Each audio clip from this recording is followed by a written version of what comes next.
Salam dəyərli dostlar, hər birinizi xoş gördük. Ruhumuzun şəfası verilişinin növbəti buraxılışında hər birinizi salamlayıram. İlk öncə hər birinizə təşəkkür edirəm ki, gözəl fikirlər yazırsınız, suallar yazırsınız, rəylər yazırsınız.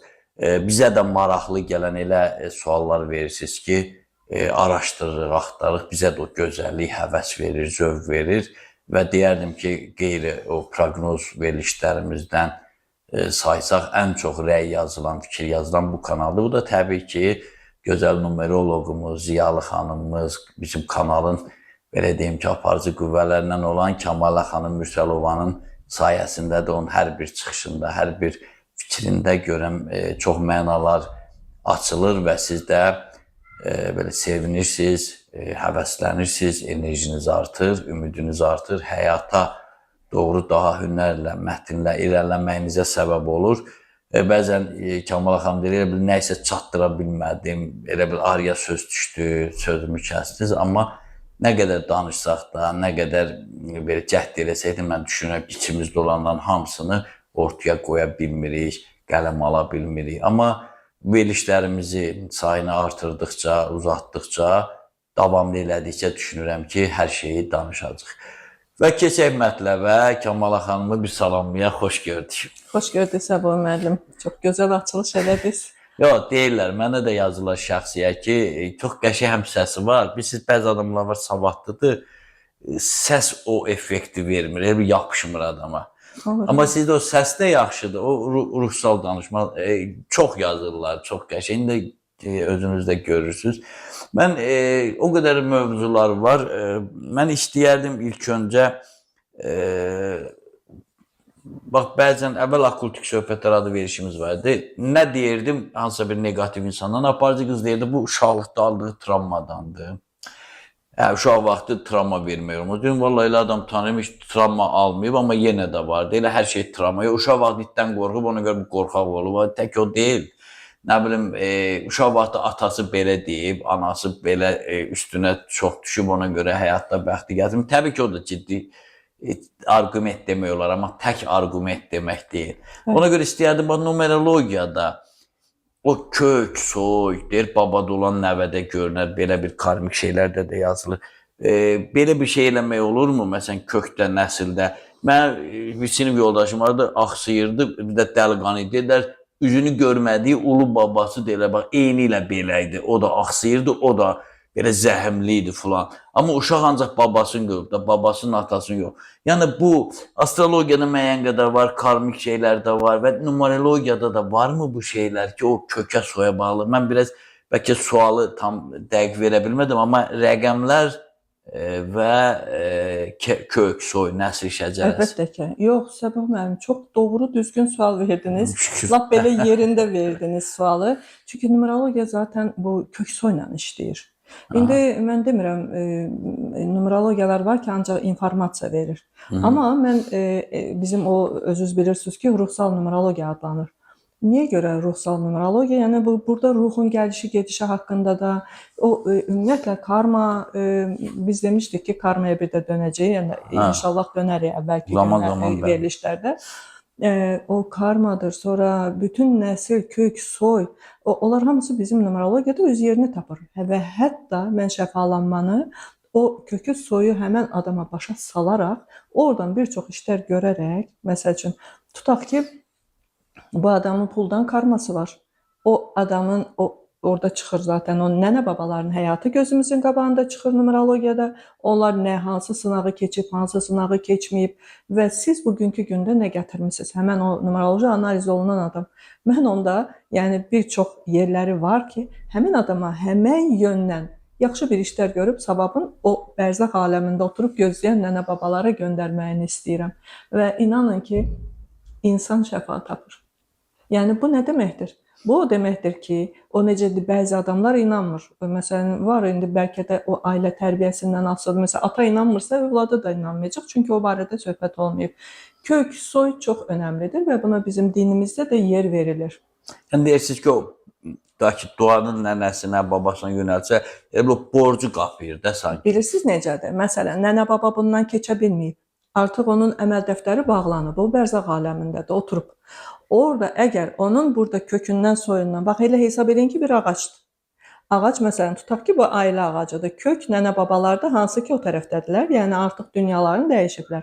Gövdə ata-ananı götürək, budaqlar, çiçəklər, yarpaqlar bunlar biz, yəni övladlar, nəvə nəticələr. Və nəvə nəticə hesab eləyin ki, həmin o savabla kökə su tökür. Bunu gözünüzün qabağına gətirin, kökü sulayırıq. Nəvə sulayır bunu. O zaman nə olur? Həmən o ağac, həmən o enerji, həmən onlara orada bir addım qabağa getməyə izin verilir. Orada o həmən o bərzaq aləmində, yoxsa ki, onların əməl dəftəri bağlıdır. Onlar nə edə bilər ki? Onlar oturublar orada. Bəli, dinimiz də deyir ki, tutaq ki, mənim nəvəm, nəticəm mənim sayəmdə savab iş görsə, deyir, həmin o bərzaq aləmində olan adamların qəbri genişlənir və işıqlanır. Bəli. Bax bu dediyiniz tam üst-üstə düşür. Bizə elə bütün hərfləri, sözləri, rəqəmləri bizə belə tamına tam hamısını bircə-bircə bu budur deyilmi? Baxın, o da bir yönü var ki, yəni arayın, araşdırın, baxın, görün. Məsələn, siz deyirsiniz genişlənir. Ona elə adam gözün qabağına gətirir ki, qəbir genişləndi, orada nəsə. Amma bunu başa düşən adam bərzaqdakı qaldığı yer. Bəli, o onu başa düşür ki, o genişlənməkdən başqa o həmən o deməli o təkamülə tərəf bir addım atdı. Əgər bu yer üzündə edə bilmədiyi təkamül var idi, o hansı ki karma deyirik. Həmən təkamülü o orada davam elətdirə bilər. Nə yolla? Nəvə, nəticə, nə bilim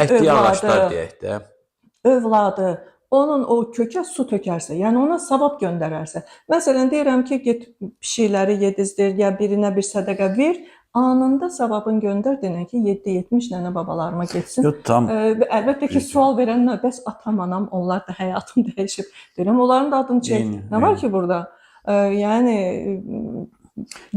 Tam istəyəcəkdə mən nəyi anladım? Deməli, əgər o əməl dəftər tam bağlansaydı, elə dərhal cənnətə ya cəhənnəmə gedərdi. Deməli, hələ o davam edir. Adi bir adam bir ağac əkib yolun qırağını, meyvə ağacıdır, ərik tutaq ki, ya tut. Bir maşın gəlir, yorulur, oturur orada bir sərinləyir, bir meyvədən bir ikisini atır ağzına, o deyir, Allah bu ağaca kənə rəhmət eləsin, dərhal ora nəsə getməlidir, işıq getməlidir. Bax, yəqin ona görə də qiyamətə qədər ola bilər insanların günahkar kimi bildiyi adam evə bir nəsil şəcərəsi gələr ki, onun günahı da təmizlənər. Bizim hədislərdə də var, Peyğəmbərimizin hədisi var ki, sən o, məsələn, kimsə belə bir balaca onu danışır, bir çoban dua eləyirmiş Allaha, yerə yıxılıb özünün tozun içində o yana bir yana Allahım yalvarırmış, bu Peyğəmbərimizin də əshabələrindən biri qışqırıb üstünə ki, sən nə edirsən? Belə dua eləyərlər falan filan. Peyğəmbər deyib ki, o onun Allahla arasında olan şeydir. O onun bildiyi kimi onu. O ona o qədər bilir, elə də dua eləyir. Qətiyyən və qətiyyən, əlbəttə, sən onun işinə qarışma, sonra da bilmək olmaz ki, o hansısa bir müddətdən sonra səndən də üstə bir müsəlman ola bilər. Bunu mən həmişə deyirəm. Çünki bu hara gətirir, çıxardır. O mən deyirdim həmişə ki, bəşər qanunları yargılamaqdır, sürəc yasasıdır, orada çəkim yasasıdır. Bütün bu şeylər, yəni onların hamısı kökü üst-üstə düşəndə, əlbəttə ki, mən həmişə deyirəm, elmlə din üst-üstə düşəndə ləzzət eləyir adama ki, bu buna görədir, bu da buna görədir. İndi bugünkü gündə, yəni indi bəlkə çıxıram biraz qırağa, onu amma sonra tövsiyə edəcəm uşaqlarla əgər bağlı danışsaq, uşaqları balaca vaxtından dinin içərisinə çox, necə deyim, belə fanatcasına soxuşdurub o belə bir bağışlayın o sözə görə imanla elə valideynlər var ki, bunu bilməlidir. Uşağa hətta elə bir adamlar dərs keçir ki, sən namaz qılmasan cəhənnəmə düşəcəksən. Qorxu ilə də, sevgi ilə verməlidir. Hətta filan şey, uşaq biraz böyüyür, indi Allah eləməsin ki, o uşaq 7 rəqəmi olsun. 7-də araşdırmaçı daxı. Araşdırır. Gedir tamamilə Allahdan üz çevirir. Ateist olur. Ateist olur, deist olur, nə bilim nə, və mənim qarşıma belələr çıxıb. Ona görə mən həmişə o deyirəm ki, uşaqlara numeroloji analiz lazım. O dəqiqə mən deyirəm ki, bunu olmaz həddindən artıq, yavaş-yavaş, az-az. Elə uşaq var ki, onun vecinə deyil. Yəni onu o algılamır elə, onu araşdırmayacaq. Məsəl üçün, daha rahat baxacaq. Amma 7 onu araşdıracaq. Məsələn, qələm, bunu versin ki, bu qələm. Deyəcək, bu niyə qələmdir, başı hardadır, ayağı hardadır, necə qələmdir, hansı rəngdir, bu içində nə var? Yəni bax bunlar budur. Ona görə bir çox şeylər var ki, bu təzəlikən bu 2-3 gündür mənim qarşıma çıxan bir şey. Həmən yəni əlbəttə ki, işləyirəm o uşağın üstündə. Uşaq deyəndə ki, bir 30 neçə yaşı var. Ki bir 50% başa düşüb, anlayıb. Mən anladım ki, 30 yaşa qədər oturmuş bir düşüncə əlbəttə ki, birdən-bir olmur axı. körpəlikdən uşağı mədrəsəyə verilibmiş uşaqdır. Yəni orada düzgün başa salmayıblar. Orada dini şeylər də var. Məsələn, əsrin əvvəllərində, 19-cu əsrlərdə mədrəsələrdə biz Sovet dövründə deyirlər ki, ancaq dini dərs keçir. Sən demə orada fizika, riyaziyyat, coğrafiya hamısı keçir. Amma bugün deyir bütün kitablar bəzi baş kəndlərində də əvvəllər var idi, 70-ci illərdə. Məktəbə getmək olmaz. Orada küfür dərslər var. Ta ki, Eyniş-deyin, xristiyandır, ondan niyə biz dərs keçməliyik? Onda işıq yandırma. Onda nə bilim radioya qulaq asma, hamısını xristianlar eləyib də. Ancaq dində Qurandan kənarda, indi də deyənlər var, Qurandan kənarda olan kitablar küfürdür sayılmaz. Belə dinə girişəndə sonra zərər verirlər. Elə adamların eşidib, bəli, əlbəttə ki, zərər verir. Allah eləməsin ki, o uşaq vaxtından. Çünki biz 0-6 yaş ata-anadan, ailədən yığırıq. 6-12 yaş ətraf mühitdən yığırıq. Yəni o bilinçaltına oturdu. Allah eləməsin ki, sonra o araşdıranda o dövrəyə girir, həmən o yığdığı. O özdən də çıxa bilmir içindən. Fırlanır içindən çıxa bilmir. O yəni başa salırsan ki, zaten Həzrət Əli deyib ki, elmin sonu cahillikdir. Yəni sən hara ki, kimi, nəyi araşdırırsan, nə qədər araşdırırsan? Yəni bilənlər gəlib bizim dinimizdən, nə bilim Quranımızdan istifadə edir, amma biz özümüz oturub hələ araşdırırıq. Hə bu niyə belədir ya oradan. Cavabı dediniz də. Biraz çox qorxu ilə yaşayırlar. Adicə bir dənə belə bir bugünkü gün üçün primitiv olmayan bir şey paylaşanda, məsələn mənimki yox, məsələn kimsə Instagramda orada inanın ki, elə qorxuya düşürlər ki, məsəl üçün bir şey var ki, bugün məsələn xanımlar paylaşıb ki, dinlər birləşdiriləcək. Yəni burada bir din və bir hökmranlıq bütün dünya üzrə. Yəni bu hər şeyin elə bir ki robotlaşdırılması və o çipləşdirilmədə. Yəni bu söhbətlər çoxdan var əslində. 2-3 ildən artıqdır həmin bu söhbətlər. Dinlər birdir də, prosta dərindən anlayanda görsən birdir. Yəni orada artıq məsəl üçün Allahın qoyduğu qanunlar tamam başqa orada bir şeylər vardı, onda yeni.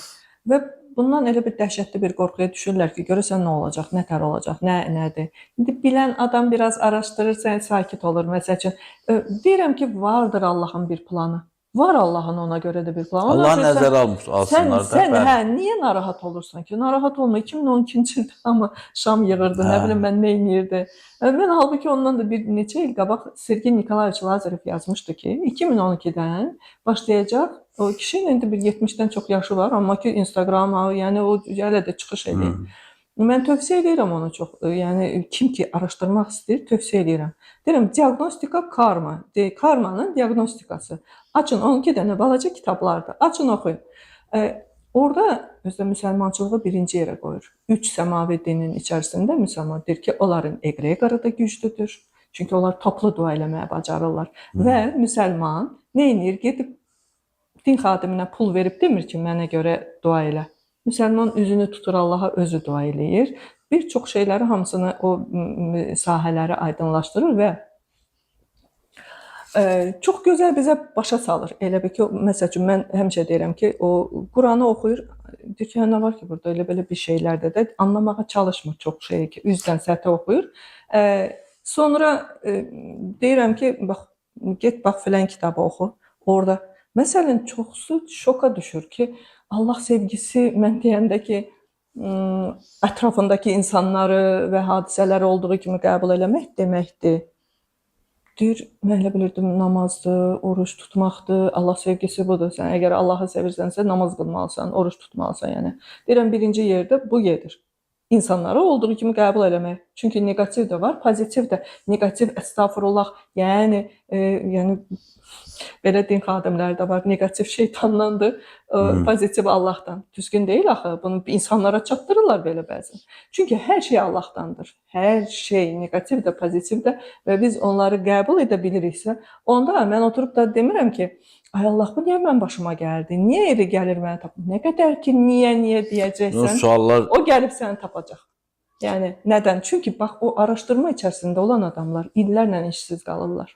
İllərlə çıxılmaz vəziyyət yaşayırlar və bir də görürsən ki, o bir dənə lampoçka ki, onun beynində yandı bir şeyləri anladı. Mən həmişə deyirəm, anlamaq şəfadır.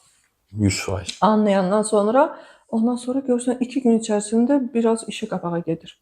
Yəni özü də deyir ki, hə bu beləymiş, yəni. Numeroloji analiz ona görə, yəni numerologiya bax o ailəni, kökü, soyu o qədər bir-birinə bağlayır ki.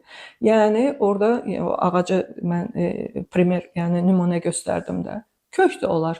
Onlar üçün yəni o türklərin də bir məsəli var. Deyir, dədəsi alça yedi, nəvəsinin dişi qamaşdı.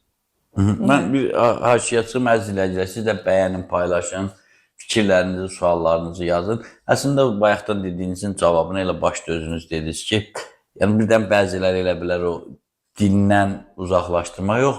Kamala xanım özü elə əvvəldə dedi ki, elmlə din vəhdətdə olandır. Halbuki bu barədə saysız hesabsız hədislər var, övliyaların, din alimlərinin dediyi var. Elmsiz din mümkün deyil və Quranda da o təsbit olunur ki, elmə söykənir, hamısı elmə söykənir. Elm hələ gəlib o həddə çıxmır ki, bütün Quran-ı Kərimdə yazılanları ortaya qoysun. Hər gün görsən, filan şey sən demə bu imiş. Burada bu imiş. Axı insan kafası da, zəkası da getdikcə inkişaf eləməlidir. Yəni dinlə ikisi bir yerdə olsun. Belə deyək ki, dini yaxşı bilir, xanım yaxşı danışır, Kamala xanım yaxşı bilir, insanlarla söhbət edəndə. Yəni bilir. Dinsiz heç bir addımı atmır. Yəni bunu birdən olur da bəzi cahili inanca söykənən cahil izləyicilərimiz deyə bilər ki, siz uşaqlar ancaq deyir, din öyrənsin. Belə deyənlər də var. Amma elmsiz din bugün artıq siz demiş, cəsarət vaxtıdır, 21-ci əsrdir. Doğru, dürüst olanları açıq-aşkar demək lazımdır. Mən özüm məsələn Aşura mərasiminin neqativliklərindən danışmışam. Qara bayramın İslam'a heç bir aidiyyatı olmadığını, absurd bir mərasim oldu. Aparım torbalarına konfetləri tök qəbrin üstünə, o durub onun yiyəsidir. Ondansa başqa şey eləmək olar da. Savab kimi indi onu güya düşünürlər. Siz demiş, onu savab kimi aparıb birinə bir yerə uşaq evinə verir. Küçədə payla cəmaata konfetdir də, meyvədir də. Nəsə haşiyə çox çıxmayaq. Yəni demək istəyirəm ki, yəni elmlə din bir yerdə olmalıdır. Ayrı-ayrılıqda düz gəlmir. Çünki elmə söykənməyən dini fanatlıqda siz demiş, axırı cahilliyə gedir. Heç nəyin fanatı, heç bir şeyin fanatı olmaq olmaz. Onun da rəqəmləri var. Elə rəqəm var ki, o çıxanda mən bilirəm ki, bu adam ya işinin, gücünün fanatıdır, ya sağlığının fanatıdır, ya dinin fanatıdır. Yəni bir damcı soruşan kimi deyir, çıxır ortalığa. Onları da dəyişmək İndi bu soy kökü biraz istəyərdim. Sırf o numeroloji cəmaat hamısı deyir rəqəm. Məsələn, ayrı-ayrı rəqəmlərdən istəyəndə deyirlər, məndə üçlü dediyi kimidir. Heç kim ziddiyyət demir. Hamısı deyir ki, Kamala xanım çox dəqiq dedi. İndi bu soy kökdə nə cürdür? Mən biraz anlayışım azdır. Soy kök belədir ki, bax, Səboy müəllim, biz ana bətnindən doğulan kimi bizə soy yaddaşı yazılır. Nəsil yaddaşı yazılır bizə. Yəni o bilinçaltına oturur. Bilinçaltı o çoxmu? Doğum günümüzdə. Doğum günü də doğulan kimi. Yəni o doğulan kimi. Yəni o barədə çoxlu şeylər var, informasiyalar var. Doğum yaddaş yazır. O ana bətnində o ananın hisslərin, duyğuların o disk yazır bilinçaltı. O heç. Onu qoyduq bir qırağa. Ana ilə bala çox bağlıdır, onu bilirik də. Yəni o da ailəyə aiddir. Öncə onu deyək ki, ana ilə bala ölənə qədər onların enerjisi bir-birinə bitişmiş şəkildədir. Ananın ümumiyyətlə uşaq ana bətnində olanda ananın keçirdiyi bütün hisslər, duyğular, bax, müsəlmançılığı belə araşdıranda o qədər gözəl gəlir adama. Niyə görə müsəlmançılıq deyir ki, qadın işləməsin, qadın otursun, qadın yəni dərd, pul, para dərdi çəkməli deyil. Niyə görə? Çünki qadın nə dərdi çəksə, hamilədir, təsəvvür eləyin. Mən pulu hardan tapım? Necə eləyim? Hardan iş tapım? Bu uşağı necə yedizdirim? O Bütün Uşaq- bunlar, uşağa bütün bunlar uşağın, bütün onun bilinçaltına Eyni suallar yazılır. uşağa da düşür. Əlbəttə O da ki, böyüyəndə. o da bəlkə də hələ onun 2 qatını. Bəlkə də onun 2 qatını indi hələ məlum deyil. 6, yəni doğulandan sonra nələr eşidəcək. O şeylər bax mən onu araşdıranda ki, ay Allah, müsəlmançılıq buna görə qadını əslində o qadını alçaltmaq deyil, qadını yüksəltmək və qadını necə deyim ki, qorumaq kimi, o gələcək nəsli qorumaq üçün lazımdır. Amma yəni nə yazıq ki, maalesef ki, bizim bugünkü zamanımızda o mümkün deyil. Qadın da işləyir, kişi də işləyir, qadın bizim qadınlarımız da çox, yəni başqa ölkələrin qadınları o qədər də fədakar deyil. Mən bizim Bəli. qadınlarımızı mən həmişə deyirəm. Həm ailə saxlayırlar, həm işləyirlər, həm evdə hər bir işi görürlər. Həm uşağın tərbiyəsi onların üstündədir. Çünki ata işləyir. İndi evdə oturan ata yoxdur ki, çoxsu, yəni 99% işləyir də. İndi axırı nə olsa gedir. İşte uşaq Ən da az evdən ananın çıxır, üstündədir. ən az evdən çıxır. Hamının uşaq da ananın üstündədir və ananın o uşağa verdiyi o səhərsi gün. Bəlkə ana elə bir vəziyyətdədir ki, o uşağa heç nə vermir. Bəlkə də uşağı daha da pis uşağa onun yəni vəziyyətindən uşağa pis şeylər keçir. Yəni duyğular, hisslər deyək də. Amma nə gözəl ki, ana yəni bax Sergey Nikolayeviç Lazarev deyir ki, qadın üçün ən dəhşətli hiss zarımaq. Yəni bu belə oldu, elə oldu, niyə belə oldu, oradan keçdi, bu buradan, bir də qısqanmaq. Yəni bu iki hiss qadını məhv edə bilər. Ümumiyyətlə bilirsiniz də, psixosomatika oradan ora keçirən, buradan bura bizim içimizdə Allah elə bir mexanizm qoyub ki, əgər biz doğru düzgün yaşamırıqsa, evrensel yasalara əməl etmiriksə, həmin o özünü məhv etmə prosesi işə düşür. Və özümüzün xəbərimiz olmur. Bir də görsən, o həmən o şəraitdə yaşaya-yaşaya, hər şeydən narazı, hər şeydən ondan sonra zarımaq, bu yoxdur, o buradan belə getdi, filan kəs mənə onu dedi. O nəyə görə bizim dinimizdə deyir ki, ah belə və yaxın qohumundan 3 gündən artıq küsülə qalma. 3 gündən artıq. O 3 günü Sergey Nikolayeviç Lazarev deyir ki, o nəyə görə müsəlman bunu deyir? Çünki 3 gündən sonra həmin mexanizm işə düşür. İndi təsəvvür eləyin, ona biz əməl eləyirikmi? Eləmirik. O qədər mən adam var ki, qardaşı ilə küsülüdür, bacısı ilə küsülüdür, deyirəm ki, barış, biraz bir yol ver, deyir, yox, hələ vaxtı deyil. Yox, qəribət ki, bəzən insanlar balaca bir şeydən inciyir. Siz demiş, o 3 gün, 300 gün olur, 3000 gün olur. Yadından da çıxır ki, mən bundan niyə küsmüşəm, amma artıq o oturub deyə ona kin oradan istehsal olunur. İnsan əgər anlasa ki, bu mənim özümə ziyandır, mənim qardaşıma ondan ziyan yoxdur, mənim birinci növbədə öz sağlığıma ziyandır, əlbəttə ki, onu yəqin ki, ya başa salan yoxdur, ya da ki, oxuyub özü araşdırmır. Məsələn, mən hardan bilirəm? Mən bunu birinci dəfə oxuyanda, bax ki, o bizim içimizdə mexanizm var, ən çox da qadınlarda işləyir o mexanizm, daha tez işləyir. Və mən dəhşətə gəlmişdim. Mənim uşaq xəstə idi, biraz xəstə doğulmuşdu zərrindən sonra. Başa düşdüm ki, özümü dəyişməliyəm. Özümü dəyişdim, inanın ki, 1 ay, 2 ayın içərisində uşağın xəstəlikləri keçdi. Yəni mən bunu özüm gözümün qabağında görmüşəm. Gözümün şahid olmuşam ki, yəni bu ümumiyyətlə mən özüm keçirtmədiyim şeyləri, həyatımda yəni görmədiyim şeyləri heç vaxt heç kimə məsləhət görmürəm də. İndi bu kimlərlə ki işləyirik. Numerologiya bu ailə məsələlərini o qədər qabardır, o qədər üzə qoyur ki, oradan mən çünki bütün nəsihətləri hamısını köhnən, soynan, nənə-babalarla, onlarla analiz elətdirənlər də bilir. Və çox da gözəl nəticələr alırıq. Çox gözəl. Adicə, siz ötən dəfə bir söz deyəcək, qadın deyinir, kişi ona fikir vermir. Gəncədən bir dostum, belə dostluq edədim bir nəfər dedi ki, doğrudan bizim deyir, xanım da belə deyingən idi ora-bura. Deyir, o Kamal xanım eşidəndən sonra bir gün o deyir, gözünə baxın da. Deyir, gözünə deyir, oturdum, deyim, gəl otur. Deyir, sən deyim, o mənim üzümə baxmadığı üçün bəlkə də deyir, təsəvvür deyim, indi deyir, davam elə də üzümə deyir. Deyir, inansan deyir, heç nə deyə bilmədi.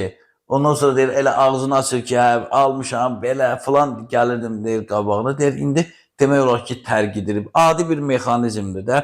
Dengənin negativ enerjidir də. Bir baxışla, Bəli. üz-üzə oturmaqla, insanlar üz-üzə danışmır da, biri üzünü çevirib o tərəfə deyir, biri bu tərəfə deyir. Amma üz-üzə olanda artıq o daha çox Allah da müsbət yaradır da Sonra insanı. da Səbah müəllim elə bilirlər ki, məsələn illərlə yığılıb qalan problem də. Məsəl üçün indi analiz elədin, başa saldın bir şeyləri. Anında onun bir işi aşır, axırı, yəni nəticə alır oradan çox gözəl. Elə bilir ki, indi o birilər də dalbadal məsəl üçün nəsə satmaq istəyir də. İndi o tez düşür yenə şeyə ki, bu olmadı, bu oldu amma bu olmadı. Deyirəm sən o olan enerjide qal da, davam elə də o enerjide Olanda qal. ol, hə. Hə, o sağ ol, anda olmaq budur da. Sən o anda qal ki, o oldu. Biri oldusa, deməli Allah sənin yolunu açıqdır. Deməli sən həmən o fikirdə qalmalısan. Amma sən o fikirdə qalmırsan, çıxırsan o fikirdən. Bəli. Hə, niyə olmadı, nətər olmadı, necə olmadı? Yəni bunu da dil boğaza qoymadan və çox siz demişkən neqativ sözlər işlədirlər. Yox sözü. Ümumiyyətlə yox sözünü çox işlədirik biz. Yəni hə əvəzinə də bəzən yox deyirik. Bir çay içirsən deyir, yox, hə, bir stakan tök. Bax, hətta belə. Tamamilə düzdür. Bax, Kamala xanım təbirincə desək, o mexanizm belədir ki, kimsə yola salanda deməyək ki, xəta baladan uzaq ol, nə bilim, qəzalardan uzaq ol, xəstəlik, o sözləri də işlətmək olmaz. Sağ-salamat get gəl, belə də deyə bilərik də. Xeyir gətir, xeyir apar, üzün gülsün, hər şey yaxşı geçsin, ruzili olsun. Bu sözlərdir. Xəta, bəla, müsibətdən filandan axırda da bir dənə uzaq olsun söz işlədir. Əslində o negativ şeyləri yükləyir. O sözün özü də enerjidir. Bilinçaltı başa düşmür axı onu. Bilinçaltı anında yerinə yetirməyə tələsir. Ki mənim ağam, yəni biz ağayıq uzaq öz ol bilinçaltı. deyənə qədər bir də gördüm. Mənim ağam bunu istədi. Bax, niyə bir insanın məsələn beynin bilinçaltıda kod var ki, heç kimə güvən yoxdur. Var da, heç özünün də xəbəri yoxdur. Bilinçaltı nə edir? Onu həmişə güvənsiz insanlara rast gətirir ki, güya bunu qoruyur da. Yəni o ya da ki, bu adam aldadılır. Çünki onun bax sanki və yaxud da ki, bir dənə gənc tutaq ki, 18 yaşında bir qızı sevib, qızdan atqaz alıb da, yəni o imtina, yəni o onu sevməyib də. Ondan sonra buna bilinçaltı bilirsiniz nə edir? Qoymur münasibətlərə girməyə. Yəni başqa bir qızdan xoşu gəlib, ona məsələn yaxınlaşıb söz deyə bilmir. Çünki bilinçaltı ona deyir ki, lazım deyil, bax səni incidəcəklər. Bu da ondan olacaq. Bu da ondan olacaq. Yəni əslində buna biz nə deyirik? Şeytanın dürtüsü. Şeytanın dürtüsü deyirik buna və bu insan özü eləyir. Hər şeyə atıla şeytan boyuna. O bax elə belə bir şey var da, deyir iradə güclü, filan kəsdə iradə güclüdür, filan kəsdə. Güclü insanın da şeytanı da güclü olur. O gücsüzün də şeytanı gücsüz olur. Yəni o yatır, elə bil ki o sahibi yatırsa şeytan yatır. Sərt rüzgarlar deyir, uca qayalarda daha çox əsərdə. Türklər deyir, hə. O yəni o bilinçaltı çox yəni bu dəqiqə biz numerologiyada da ondan işləyirik də. Bilinçaltında nə var? O numerologiya nəyə görə deyirəm ki, ən asan və ən bizə doğru yolu göstərir. Çünki sırf sənə, məsələn, o gəlib sən oturub danışınca 3 saat mən ondan soruşunca ki, filan vaxtda, filan yaşda belə, yəni özünü nə hiss edirsən, nə edirsən? Mən onların heç birini soruşmuram ki. Hamısı numerologiya ilə ortalığa qoyuruq. O da əsl belə ailə dizimidir. Ümumiyyətlə belə bir tendensiya var. Ailə dizimi deyilən bilinçaltı terapistlər onu eləyir. Bu da bir prosesdir. Məsələn, onlar nə edir? Onlar nə edirlər? Onlar məsəl üçün bir elə bir ki, teatr səhnəsi qururlar. Məsələn, bir adam müxtəlif adamlar. Hə, müxtəlif adamlar, heç tanımadığı da. Oranı elə bir ortama gətirirlər ki, həmən adam, yəni o kimin ki problemi var. Tutaq ki, nəsildə oğlan uşaqları doğulur, ölür. Yəni orada hamı bunun kökünü tapmaq istəyir bir adam ki, mən bunun kökünə gedim də görüm hardan gəlir bu, niyə gəlir? Bəlkə nəsə pis bir iş olub, ya nəsə bəlkə bir sədəqə verim, bəlkə nəsə bir ehsan verim və yaxud da ki, kökünü bilim. Bunlar burada biri var reqressiya, o keçmişə gedirlər, baxırlar. O ümumiyyətlə məsləhət görülmür o dərin uzmanlar tərəfindən. Çünki yəni o sənə o anda daha çox zərər vurur. Şeytanın dürtüsü ola bilər, bəli. Negativ varlıqlar ora müdaxilə edə bilər. Yəni və yaxud da ki, sən orada kollektiv şeyləri görə bilərsən. Yəni o qədər müharibələr olub, orada biri ayılır, deyir, anam, atam filan kəs öldürdü, ya mən filan kəsi. Nəysə, həmin o anda kimsə sənin atan olur, kimsə sənin nənən olur, kimsə sən. Yəni sanki şəkər o ailə şeyləri düzülür ora və orada bir sual-cavablar eləyirlər, suallar verirlər və orada problemi ortalığa çıxardırlar. Mən əvvəl maraqlanırdım, sonra gördüm uzmanlar bunu da məsləhət bilmirlər ki, orada yəni və belə bir indi elə bir zamanədir ki, nəyi düşünürsən, nəşə artıq elə bir analizin edəcəyim bir adam çıxdı qarşıma ki, mən bunu elətdirdim, heç bir xeyrini görmədim. Yəni heç bir şey çıxarda bilmədim ortalığa. İnanın ki, günorta fikirləşirsən ki, görəsən mən bu sözü deyim, deməyim, axşama o sənin qarşına çıxır, başqa bir şəkildə yəni dedizdirir ki, bax sən düşünürdün, nəyi düşünürdün? O bax budur. Yəni mən bunu artıq axır vaxtlar buna mən deyirəm nə? Sistemə qoşulmaq. Yəni xanımlara da deyirəm, yəni hər bir kəsə deyirəm, sistemə qoşulmaq elə bir şeydir ki, günorta istədiyin axşam önünə gəlir, bəlkə də anında gəlir önünə. Məsələn, ürəyindən tort keçir, qonşu qapını döyür, tort gətirir, tutaq ki. Bax sistemə qoşulmaq budur. Bu da bir dəfə ilə 2 dəfə ilə olmur. Gərək müntəzəm biraz bir elə bir şeydə qalasan ki, keçmişi qəbul, bugünkü gündə təslimiyyət, sabaha təvəkkül. Yəni o mən deyirəm həmişə çox danışmamaq. Biraz bu da insanların həmin o numeroloji analizdə görünür. Hansı periodlarda onlar həmin o vəziyyətə girirlər. Niyyətin ara mənzilin ora, babalarımız da ona görədir. Amma bir sual da çıxır ortaya. Mən daha çox müşahidə eləmişəm. Elə adamlar var, deyir bizdə nəsildə kişilər 45 yaşdan o üzə keçmir. Olur. Amma daha çox 60 yaxud da 61 eşitmişəm. Çox eşitmişəm. Bəlkə bir 50 adamdan. Deyir bizdə nəsildə. Amma görürsən biri keçdi, getdi. 7 ildən bir. Deyir ki, amma yox, 7 il yox. Tutaq ki 5 qardaşdır, 4-ü 60 yaşa qədər ölüb. Amma biri nəsə, bəzən bunu da görmüşəm. Amma əsasən görürəm 45 də eşitmişəm, amma 60 və ya 61. Bunun da bir səbəbi varmı? Burada söhbət ölümdən gedir. Bax, hə. Yəni elə belə şeydir. Məsələ burasındadır ki, bax o ki biz numerologiyada onu rəqəmlərlə bilirik biz. Bax, məsələn, 7 rəqəmi, yenə deyirəm, 7-dən danışacağam, 7 rəqəmi təkamül eləməyə gəlir. O söz verir ki, yuxarıda, mən bu gedişimdə, yəni reinkarnasiya inananlar varsa onlara görə deyirəm ki, o deyir ki, mən bir daha gəlməyəcəm, axırıncı gəlişimdir. Reinkarnasiya, məsələn, mənim kimi reinkarnasiya inanmayanlar üçün bu söz verib yuxarıda ki, hamının əvəzinə təkamül eləyəcəm. Bax, nənə babalarımın, atamın, anamın. Bu təkamül nə deməkdir? Uşaq doğulandan 0-9 yaş arasında depressiya uşaqda olmaz. Zaten uşaq xəstəliklər keçirdir cürbəcür. Baxırsan 9-18 yaş arasında bir başqa cürə allergiyalar, nə bilim o yan. Bunlar hamısı öz aləmində təkamül edir. Niyə görə? Tez karmamı ödəyim, tez bir şeylər. Karması baxırsan ki, məsələn başqa bir şeydir. Bir də 36-45 yaş arası bizim ən karma ödədiyimiz yerdir. 36-dan başlayır artıq, hətta 35-dən, bəzisində 34-dən. 2 il, 9 illik döngü var ha. O gedir 45 yaşına qədər. Amma elə adam var ki, ruhun da strategiyası var. Həmən yaşda yox, daha yaşlı vaxtlarda özünə seçir ki, yuxarıda mən o zaman eləyəcəm, mən karmamı o zaman ödəyəcəm. Və yaşlı vaxtı daha çətin olur. Amma uşaq vaxtı, gənc vaxtı, karma baxırsan ki, 25 yaşı var ya 30 yaşı var, artıq demək olar ki, ödəyib karmanı. Yəni o da. Amma Zərdüştlüyə görə 32 illiyə bölünür də. İkinci 32 illikdə deyir, birinci 32 ildə çəkdiklərinin deyir əvəzini ödəyirsən deyir. Müdürlüyə keçər. Üçüncüdə artıq sən bunu ödəyirsənsə, üçüncü 32 illikdə, yəni 64 yaşdan o tərəfə sən artıq firavan, xoşbəxt yaşamalısan. Yaşamalısan, amma eləsi var ki, daha da bədbəxtçiliyə düşür. Niyə? Çünki yəni o edə bilmədi. Orada eləyə bilmədi. Anlamadı və edə bilmədi. Ya da ki, negativdə yaşayır.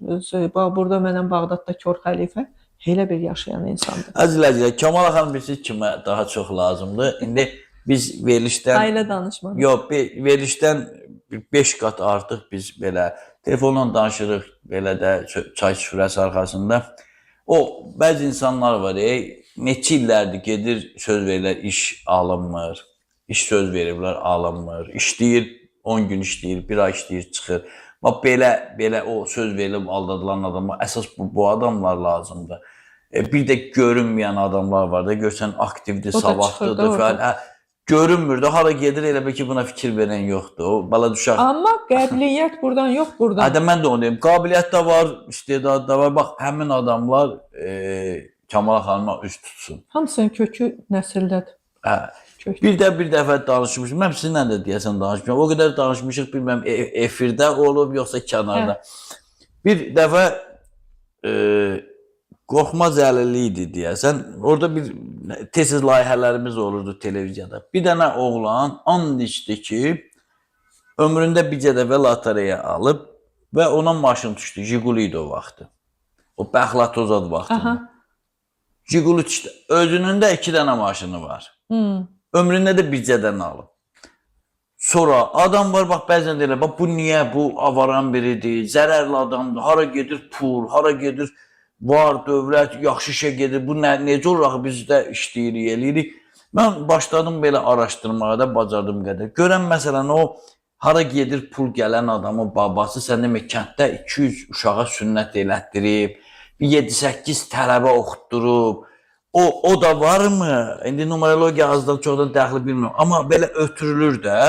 Mən bəzən o işimiz alınmayanda deyir, mənim babalarım elə problem yaradıblar ki, qazanırıq, toplayırıq, elə bir sanki meşoğun altı cırılıb, hamısı axır gedir. Biz ödəyirik sanki onları. Amma onların babaları yəqin bir iş görüb ki, nəvələrə gəl. İndi o dünyada cavab başqa. Amma niyə elə ən pis işlərlə məşğuldur, amma hər yerdən də buna pul gəlir? Bunun bir numerologiyada izahı var. Səbah müəllim, babaları o qədər gözəl iş görüb, ancaq pul karması ilə, başqa bir karmalarla gələn insanlar var. Hətta babaları daha artıq yaxşılıq edib. Məsələn, biri mən elə özüm, mənim anamın, yəni mamamın da anası bütün kəndi aclıqdan qutarıb. Yəni bunu həmişə biz uşaq olanda danışırdılar. O qadın 45 yaşında dünyasını dəyişmişdi. İndi belə çıxır ki, o hələ nə qədər yaşamalıydı və onun nəsli kökü, məsəl üçün, düzdür. Pul üçün üzməli idi. Hə, pul üçün də üzməli idilər. Əksinə, məsələn, mənim ailəmdə 8 rəqəmi hər kəsdə var. Ən böyük, yəni karması məndə idi. Epicentr. Bəli, epicentr mən birinci uşaq. Birinci uşaqda bir də atam mən, yəni qız uşağını çox istəyirdi. Ən sevdiyi, yəni deyirdi ki, anam həmişə deyirdi ki, o qədər çox sevilmişdi. Atam ümumiyyətlə qadınlara çox hörmət eləyən, ümumiyyətlə ailəmdə mən həmişə gözəl, yəni şeylər görmüşəm də, yəni atamdan da, anamdan da. Sözüm ondadır ki, onlar danışırdılar, mən uşaq idim. Mən onu analiz eləyirdim. Yaxşı, bu qadın əgər bu qədər insanı, hətta acından ölən insanlar olurmuş o vaxtı. Anasını çağırmırmış, Telli, nənəmin adı Telli olub. Telli nənə çörək, belə deyə-deyə ölənlər. Mən o qədər pis təsir edirdi mənə belə şeylər.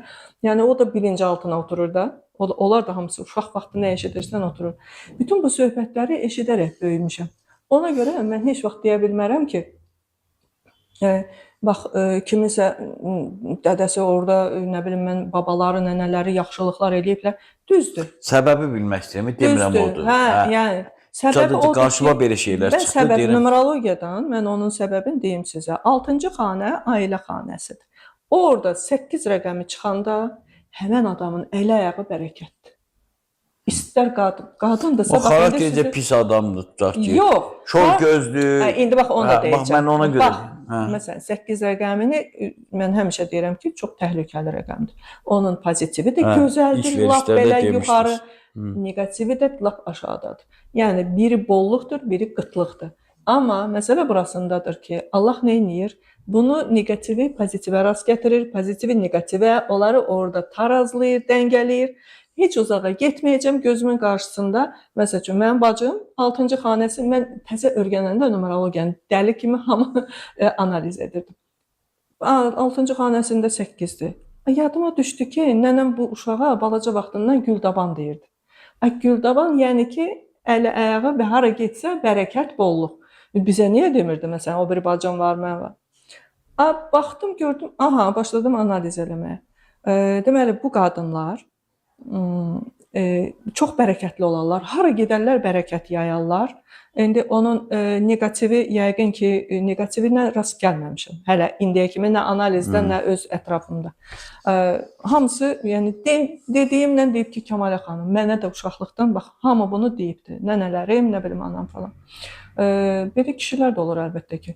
Qadın hara gedir, bolluq yayır. Hansı marketə girsə, hamı dalıca nə qədər adam girir. 9-larda da var o, amma 8 ayrı aləmdir. Amma bir də kimə ailə qurar?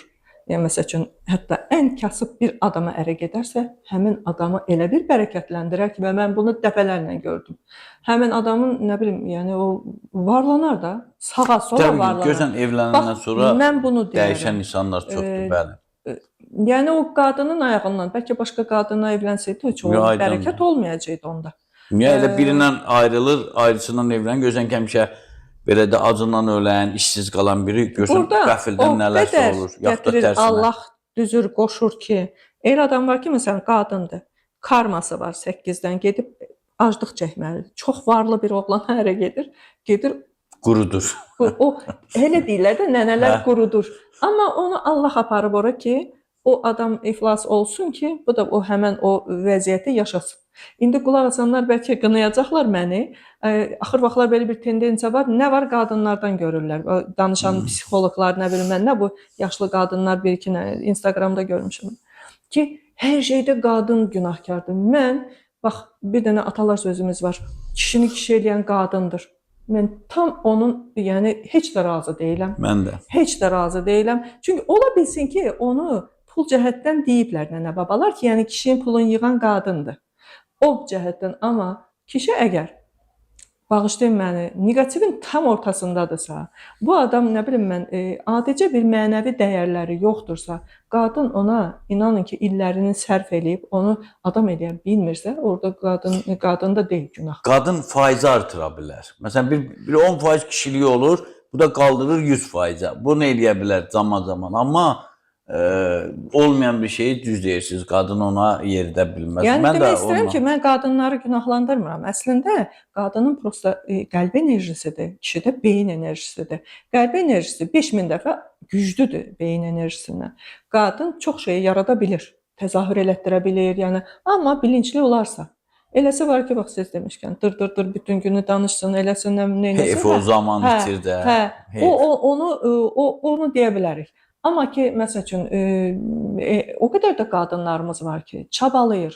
O ocağı qurmağa, o ailəni dağılmaq istəmirlər ki, ailə dağılsın. Yəni, qıraqdan baxan deyir ki, hamı bu dəqiqə boşanır. Yox, vallah, mən o qədər analiz eləmişəm. Bütün qadınlar istəyir ki, ailəsi qalsın, ailəni saxlasın. Ondan ötürü çaba eləyirlər. Bizim ümumiyyətlə Azərbaycan qadınları çox fədakardırlar və o fədakar olduqlarına görə də bir çox problemlər yaşayırlar və bu analizlərdə çıxır. Yəni ikinci çakra boşdursa bilirəm ki, bu qadın həddindən artıq verici və bir nəfər demir ki, yox Kəmalə xanım, elə deyil, mən belə başqa cürəyəm. Yəni mümkün deyil, o qədər düzünə düz çıxır ki, hər şey. Ya tamamilə doğrudur, oxşara tuş gəlməlidir. Verilişimiz tamamlandı. Necə keçdi bilmədim. Tamamlandı mı? Əziz dostlar, kök soydan zaman-zaman danışacağıq. Amma Kəmalə xanımı elə dinləmək özü bir xoş bir şeydir. Mən dinlədim. Məlumatlar verdi. Tək elə rəqəm hesablamanı gözləməyin bizdən. Bax, belə mənəvi söhbətlər. Çünki ruhumuzun şəfasına xidmət edən söhbətdir. Gələn dəfə hansı ayda doğulmağınızdan danışacağıq. Çox super verilişimiz olacaq. Deməli, ayın 15-i. Oktyabrın 15-i. Çox super veriliş olacaqdır. Mən bilirəm Kəmalə xanım da. İnşallah. O, yəni ili demişik, ümumi həyat o rəqəmini danışmışıq. Amma hansı ayda doğulmaq, məsələn, indi oktyabr ayıdır, noyabr, dekabr və s. Həmin adamların xarakteri, qarşılıqlı münasibəti, həyata, insanlara, Allaha, dünyamıza münasibəti, şəxsi keyfiyyətləri, bunların hamısını özə bütöv, tutaq ki, oktyabr ayını bütöv götürməyəcək, ola bilər fazalara bölək, dekadalara bölək. Sonra ayın hərəkəti, onu da bəlkə elə həmin vaxtda ayın hərəkəti, trayektoriyası, o da Ən çox maraqlanıla bilirsiniz nə ilə? Saç, dırnaq kəsimi, hə. özünə qulluq, bax ayın fazalarına. Biz də ayın zodiak hərəkəti videosunda azca toxunmuşuq, çox azca, amma Mən toxunaram. Kəmalə xanım ondan xüsusi danışacaq. Mən bu verilişi çox paylaşın, çox belə deyim, bəyənin ki, daha çox insan baxsın, gələn verilişə xüsusi hazırlaşın. Ayın 15-də inşallah sağlıq olsun, maraqlı, super. Mən super sözün hər veriliş işlətməm, super bir verilişimiz olacaq. Sağ olun, salamat qalın, elə yaşayın ki, ruhunuz həmişə şəfalı olsun. Sağ olun, əlinizdə.